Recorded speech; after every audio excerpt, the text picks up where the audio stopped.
pleasure to welcome Unity's friend, our friend, to speak to us today, the Reverend Stephen McAfee, with his message. I believe it's The Light in You.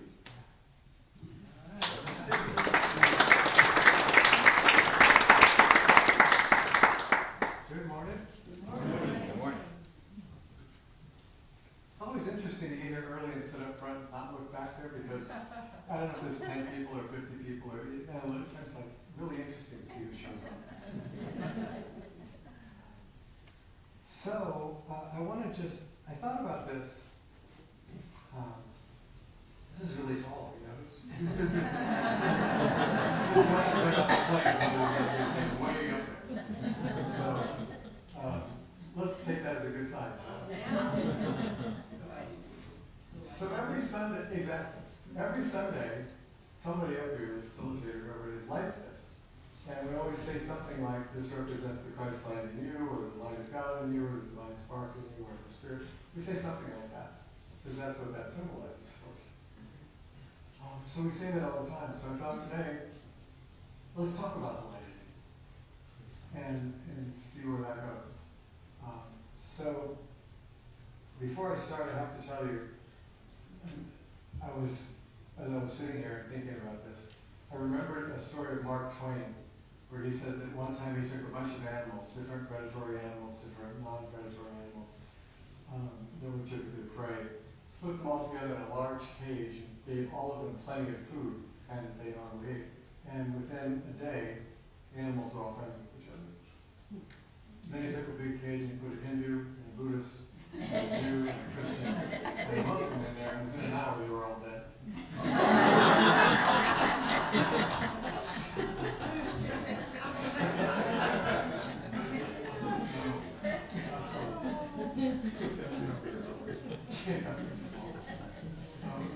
So I wanted to share some things, my understanding of some of this. These are all going to be generalities, but the reason generalities are generalities is because they're generally true. So traditional Judaism primarily talks about and tells us about the holiness of God. That's primarily what it does. Traditional Christianity talks about how the Spirit of God worked through Jesus Christ and what he did through Jesus. Traditional Islam talks about how the Spirit of Allah worked through the Prophet Muhammad and what he did. But mystical traditions don't talk about that. They talk about the light in you. And a few weeks ago, Wanda gave a really good talk. If you didn't catch it, go to YouTube and watch it, on mysticism and on mystics. It was really good talking. And so most of you probably believe in the light in you, or you wouldn't be attending this kind of church, I'm guessing. Some of you know that light in you, some of you hope it is true. And so I want to talk about that a little bit today. One of the points that Wanda made, or that I got out of what Wanda made, is that mystics are looking to have a direct experience of God, to have their own personal experience of the divine. And probably that fits most of us. I like hearing about God. I like hearing people's stories about God. I like what other people have experienced and come to understand about God. And all of that's interesting to me, and all of it might be inspiring to me, but none of that does me much good when I'm alone in the dark and afraid. I need to find how to connect to God. I need to have my own experience of that. Because nobody can take that from me. People can challenge my beliefs. People can point out things that don't fit with my framework and how life should be. But if I've had a direct experience, I get to keep that. Nobody can change that. Or say, well, you didn't have that. Well, yeah, I did. That's exactly what I had. So that direct experience is important. And most mainstream religions, if you think about it, even the Eastern ones, Buddhism, Hinduism, Taoism, all those, most of those describe how the divine works through certain human agency. They work through Krishna.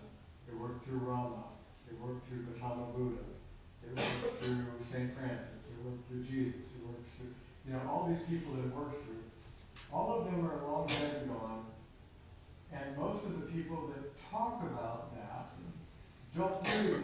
what's in them. Not really. They don't really believe that. So if you came here or many other places and talked about, oh, Buddha did this, and it was something really extraordinary, or Jesus did this, and it was something really extraordinary, you'd probably go, yeah, okay. But if they said to you, and you can do really extraordinary things, you go, well, yeah, I can't heal people, I can't do miracles, I can't, that there's this disconnect between what we say we believe and what we actually believe. Wow. So I want to talk about this light in us today. Do you really either know or believe that the same light that is in all these great teachers of our history, all the great mystics that Wanda talked about, St. John of the Cross, St. Teresa of Avila, different ones that we know from our history, do you really believe that's working in you? Because it is. It's not different. It's not a different spirit, it's not a different God, it's not a different light, it's not a different power. It's the same one. You don't have some unique little God that's not connected to any of that working in you. It's the same thing. And it really is in you. There are some traditions, including some mainstream Christian traditions, that almost think it's blasphemous to talk about the divine being in us. We're just sinners and failed. I mean, it's kind of an interesting thing. If you accept the notion that all humanity is a bunch of sinners and they're all terrible, then you're really having to say God really screwed up. Aren't you really saying that? If we're all horrible, sinful by nature people? But the mystics teach that there's a light in us. So, and we teach that here. So, I'll tell you one other thing. Maybe some of you struggle with, maybe you got past this already. But for a long time, as I began to understand more about the power of this inner light and what it could do through these great teachers, I would look at me, I'd look at myself in the mirror, and I'd look at choices I'd made in my life, and I'd look at things I'd done in my life, and I'd think, yeah, no way that's in me. If you could get in this little mental closet that I live in, and look at all how messed up I am, you would think, oh man, there's nothing in there. No point looking. This is a disaster. Any of you ever felt like that about you? Yeah. So we have these judgments we have on ourselves as we're learning to live, and as we're learning what the divine is and how to live that. If we all knew how to do that perfectly, we probably wouldn't be here on this planet right now. We're learning how to do that. When you learn how to talk, when you learn how to walk, when you learn how to ride a bike, ever fall down? Ever not be able to pronounce something right? Ever not be able to read something you're trying to read? Ever not be able to do the math you're supposed to know how to do? You made mistakes. Why? Because you're stupid and sinful? Or because you're learning something that you don't know yet? Right? So I decided that maybe it was possible this light was really in me. So I started to look for it. And everybody said, well, meditate. Close your eyes, meditate, and focus on the inner light. And I would close my eyes and meditate. And do you know what I saw? Nothing. I'm just telling you this true story. It was dark in there. The only time there was any light, here's when I opened my eyes. Oh! But they kept saying, there's this light in there. You should find this light in there. Now, I have to tell you that there are mystical practices that help us actually develop the ability to see that, to actually see that light, actually see it, to actually experience it. There's also just the divine grace that sometimes we are able to see that. But generally we don't see it. And so I want to talk about, so where's that light in you if you don't see it? If you can't see it? And why can't you see it? If all the teachers, the great teachers of the world have always told you this light's in you, and you look, and there's just nothing in there. And if that's what you become aware of, is your thoughts. And you're looking now to meditate and to really connect with God, and to really be still, and to really know God in you, and to look for the light, and to listen for that voice. And what you hear inside is yourself going, this is really stupid. I don't see anything. Am I looking in the wrong place? Did God like blow out my light? Why am I not seeing that light? So I'm going to tell you it's kind of a different way to look at that. And maybe it'll be helpful, I hope. So think just for a moment physically, about your eyes. What do you see the world through? You see it through your eyes, don't you? I mean, look, everything you're seeing me, you're seeing the people in the room, everything you see here, everything you see through your eyes, don't you? Do you know what your eyes can't see? Themselves.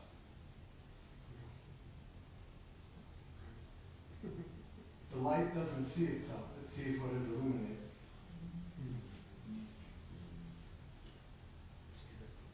The light in you is seeing what it's illuminating. It's seeing the love that you're bringing forward. It's seeing the wisdom that you're allowing to come out.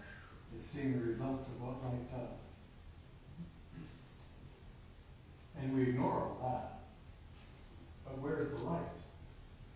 You know why you can't find it? Because the light is what's looking. It's not a thing to find. It's nothing to be. So this light that we are, if you look for it, and I've heard different places too, maybe you've tried this. Well, the light's in your heart. So, I looked there. And then I had a heart attack and I looked at my heart on scopes and then cardiograms and I looked and I couldn't find it. Couldn't find it there. I looked at my mind, couldn't find it there. But when I started, so here's one of the keys, I wanted to talk about this too. When I started not stressing about finding the light in me that everybody talked about, when I decided what I was going to do was give expression to the love in me, guess what I started finding? I started finding the light in me. Do you know why? Because do you know what that light is? It's not an idea. That light is the radiance of love in action. That's what it is. It's the radiance of God's love in action. And so if we take that action, if we allow that love to live in us, if we allow it not only to, I'm loving toward Lynn, I'm doing kindness toward Lynn, I'm being compassionate toward Lynn, so there's that love in me, so now there's this radiance in me. Not just that, but even in ourselves. How do you feel about you? Are you loving toward you? Are you patient with you? Are you kind to yourself? I don't mean indulging your whims. That's not what I'm talking about. I'm talking about actually loving yourself as you are and being good to yourself. Because if you're doing that, there's going to be radiance in you. And how do you think? When I'm here, okay, I'm going to be really nice to people. I'm going to be open to people. I'm going to be loving to people. I'm going to be kind to people. When I'm sitting at home and watching the news and everything, you stupid rotten. And now all of a sudden I see very differently because I don't like what I see. What's with that? Well, we only can bring forth that love with people we like. We only can bring forth that love in places where we feel safe to do it. One of the things Yeshua said to his apostles that was really hard for them to hear is, I don't expect you to just love people who love you. Everybody can do that. I expect you to love people who persecute you. People that you don't like. People that are opposed to you. Can you do that? And the answer for most of them was no. And my answer for that many times still is no. But I'm working on it. It's getting easier, and I can do it more often with more people. always talked about. Here's one other perspective on it. We have to use language to talk about spiritual realities, but there isn't a language in the world that can actually contain spiritual realities. So we have this paradox. We can't talk about spiritual realities and help share them with one another and lead other people to them without using language, and the language is inadequate for that task. So, because as soon as you say something, if you say, well, God is everywhere, well then,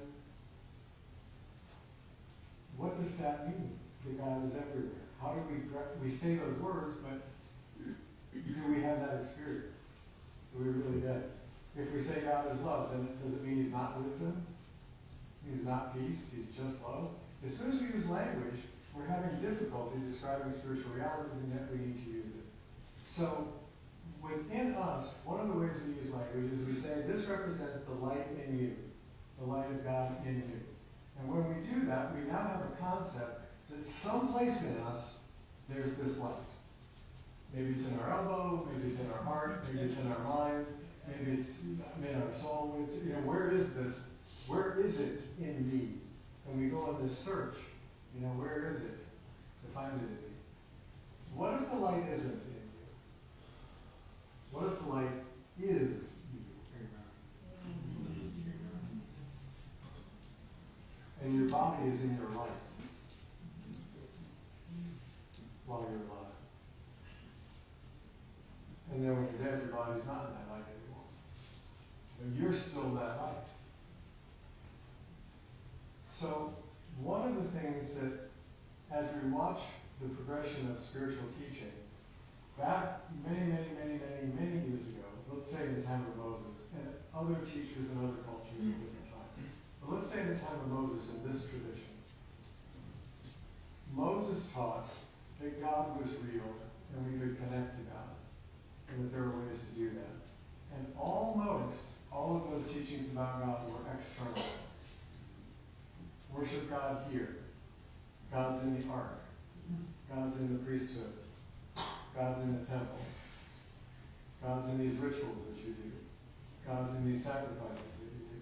And that was true, but that wasn't the whole truth, because people needed time to adjust to it.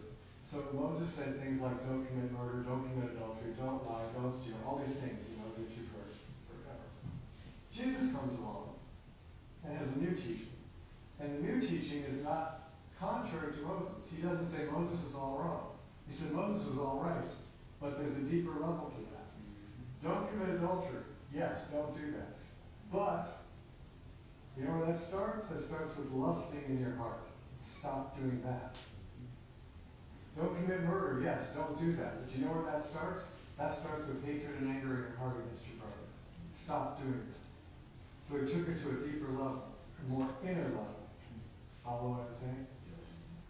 So now you have a new thought movement like Unity and others, and some Eastern influences that have come over since the 60s roughly. They really came in the 20s, but they popularized in the 60s. And they say things like, all of this is within you. The kingdom of God is within you, which Jesus said too. The light is within you. The presence of God is within you. And it's another way of trying to take that deeper in us. Okay, it's somewhere in me. I'm actually, it's here. I can find it. It's here. It's not out there somewhere. I don't have to go to the Temple of Jerusalem. I don't have to go to the Oracle of Delphi. I don't have to go to the Himalayas and find some secret master. It's right here. I can find it in me, which is a great teaching. And now, there's another shift unfolding, in my perspective. And the other shift is, it's not in me, it is me. This is me. This love of God. If God is love, and if we're created out of the substance of God, what are we made of? Love. If we're children of God, are we trees? No. Are we cats? No. What are we if we're children of God? Gods. If the love that we talk about of God, if that's alive in us, if we're created out of that,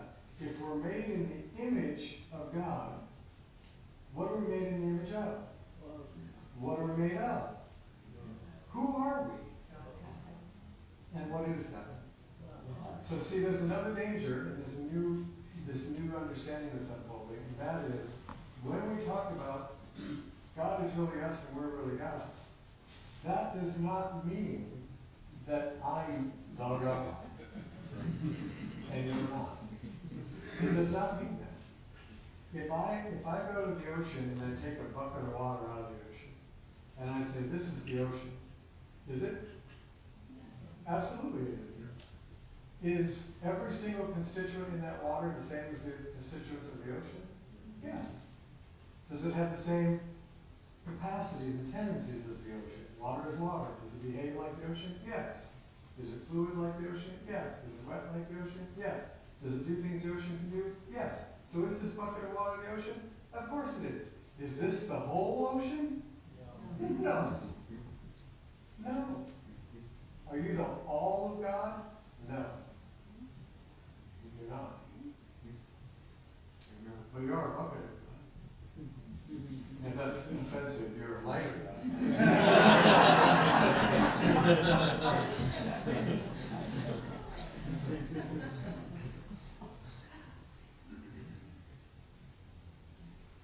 Have you ever been outside and seen like an opening of the cloud, these rays of the sun burst through the cloud? Are those rays of light the sun? Yes. Are they the whole sun? No. We're rays of God's light. The same thing God is, the same qualities God is, the same essence God is. So why can't you make a tree? Poof, tree. There's not a tree there. Because you're not the whole of God. And none of the teachings, by the way, say you're the all of God. None of them say that. They all say you are a part of God. You are in God. God is in you. It's a way of describing this connection of what we really are.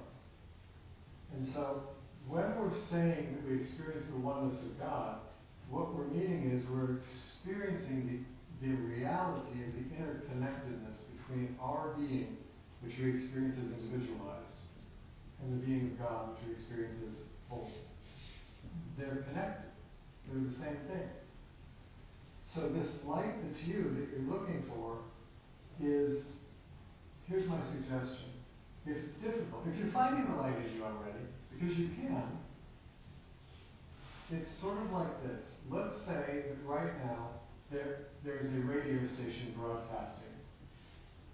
And the radio station is broadcasting in our area, and it's close enough, it has enough power that those radio waves are right here, right now, in this room, and the station that's being broadcast and the program they're broadcasting is right here, while I'm talking right now. Can you hear it? It is right here. If I brought a radio in here, I could show you that's happening right now, couldn't I? But you can't hear it. How come? Because you don't have an instrument that can receive it. Part of why we don't see and feel some of the spiritual things is we haven't tuned our instrument yet. We've focused it on something else. We're in the lower frequency range, and we're looking at this stuff. Nope, I don't see anything. I don't see anything. No, you don't. You have to expand your sensitivity to higher frequencies. You have to develop the ability to tune to it.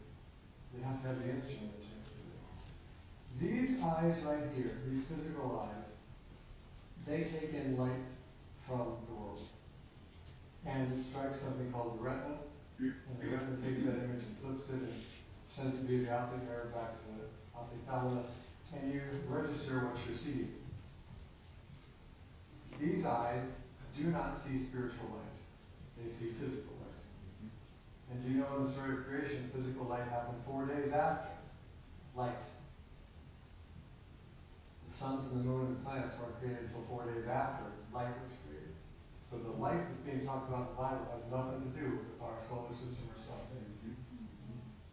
That light existed before this creation was informed. That spiritual light is the first act. The first thing God said to bring into being, let there be light. not physical light. You have in the very center of your brain a gland called the pineal gland. It's a really tiny pine cone shaped gland, which is why it's called pineal gland. Really little. It is in the darkest center of your brain. It's surrounded by the third and fourth ventricles, which are empty, hollow spaces in which nothing is. Maybe. Nothing very visible. That pineal gland has in it more photoreceptor cells than your retina does. Why is that? Why would you have photoreceptor cells in a gland that's surrounded by darkness in the center of your brain? Because, have you ever heard about third eye? The spiritual eye? Where do people point to when they talk about the spiritual eye? You know what's right behind here in the center of your brain? Right behind here. You know what's there? Pineal gland. It is an organ that's sensitive to spiritual radiance. Not this light. And that organ can be developed or atrophied. When I started, after my heart attack, when I started going to the gym, and by the way, those who are in good shape, you know, I'm not going to the gym with you. But when I started going to the gym, they put me on this, you know, routine that they designed for me, things, different exercises, different weights, different things. And it was like, okay, they got to the point where it was kind of a struggle. It's like, that's what we saw. Do that, and when that gets easy, do more reps, do more weights. So now I can do more than when I started at the gym. If you're in good shape, I can't do nearly as much as you can do. But I can do way more than I used to be able to do. You with me? Spiritually, you have to exercise your spiritual organs. Or they atrophy. If you are used to telling your heart, don't love, shut down, protect yourself. Don't love, shut down, protect yourself. Don't love, shut down, protect yourself. It listens to you. And pretty soon, when something's wanting to come in there, your response to that is, I'm shut down, I'm closing off, I'm protecting myself. And then you say, I can't feel God's love. No kidding. I mean, we do dumb things. We complain that we can't feel something when we told our heart, don't feel anything. I'm scared of hurting. We tell our minds, that can't be true because it's not what I used to think. Do you know where science would be today if it said, that can't be true, it's not what we used to think? Spiritual science is the same. Are we growing? Because if we are, you know what has to change? Our understanding. If we hang on to understanding and beliefs that used to work for us, and now we're realizing something higher, we have to be willing to adapt and change those. Or we're going to be stuck in the consciousness that worked for us 20, 30, 40 years ago. And then we're saying, why isn't this working for me now? Because you're not there anymore. Because you've grown. Because you know something more. So the other thing about light is, so here's the candle. What part of this room, let's say we're nighttime here. Some of you have been evening programs here. Let's say we're nighttime here and we have all the lights on. And just this candle is on. What part of the room do you think the candle would decide is not worthy of it illuminating? Well, I'm not shining on them. But we do that. Don't we? Or some of us do. One thing about light is just what it is. And it illuminates everything within its radiance. It doesn't judge what's illuminating and whether that thing is worthy to be illuminated or not. It just illuminates it. If you did come in here in the total dark, let's say you're setting up for a meeting, and it's totally dark, and you come in and church is pitch black, and you go back to the light switches and you flip on the light, how long do you think the battle lasts between the light and the dark until the dark's finally vanquished and the light comes into the room? Have you ever seen a battle when you flip on a light switch in the dark? No, you haven't. How do you get rid of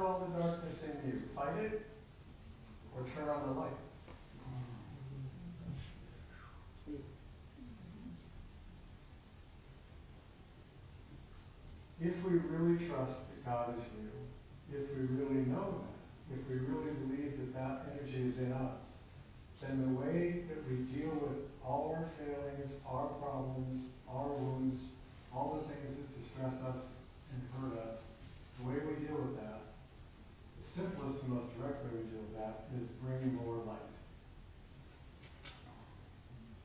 And what is that light? It is the radiance of God's love in action.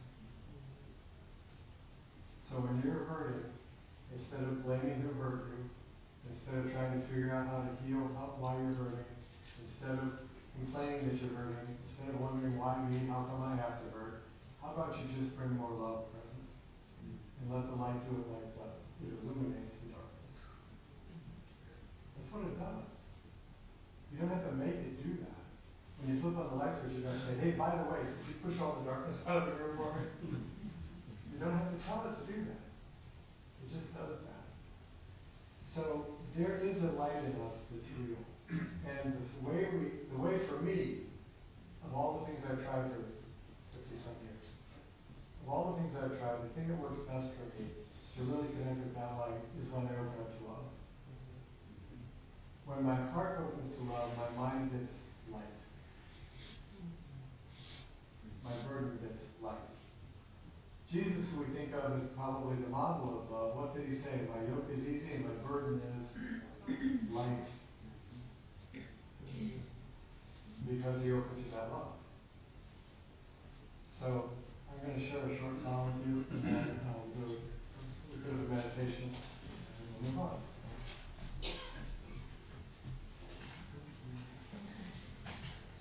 Thank you, Lord.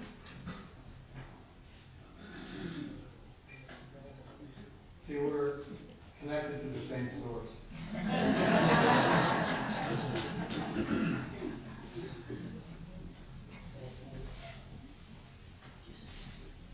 Alrighty. I have to be difficult, so I'm using a different chair. Boy. Yeah.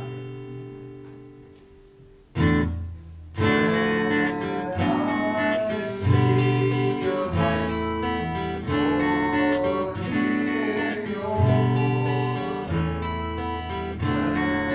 When I feel your touch, all there is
let's just take a moment and be quiet.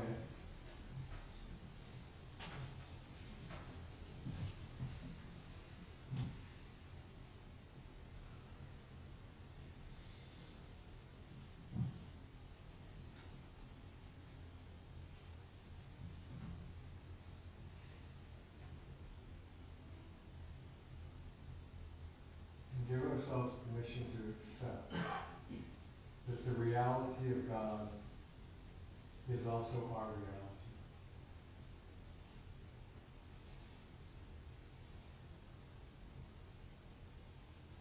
That God not only indwells us, but surrounds us and fills us. And that the essence that is God is also our essence. And it is through awakening to that love and allowing it to live through us that we connect to the divine. Because the divine is that love.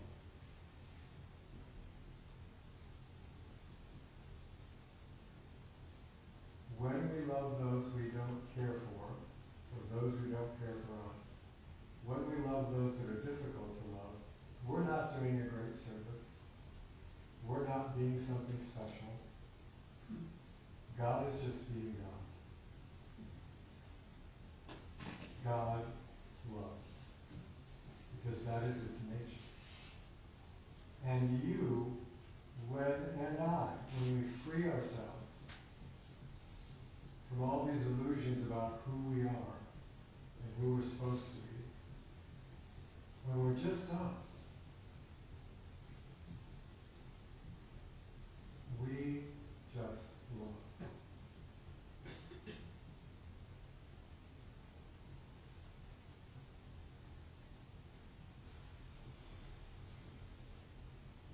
So in this silence, just for another moment, really let that love come alive in you.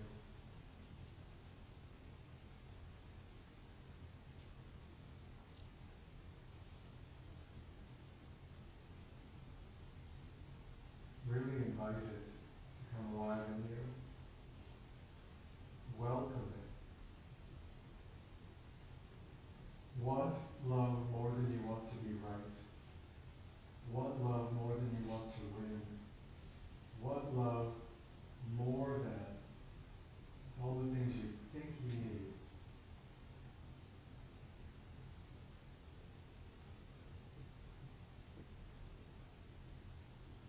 And remember how it feels in those moments where you have known you are deeply loved. What does that do to your life and your consciousness? And you are, this moment, profoundly and boundlessly loved. Take that in.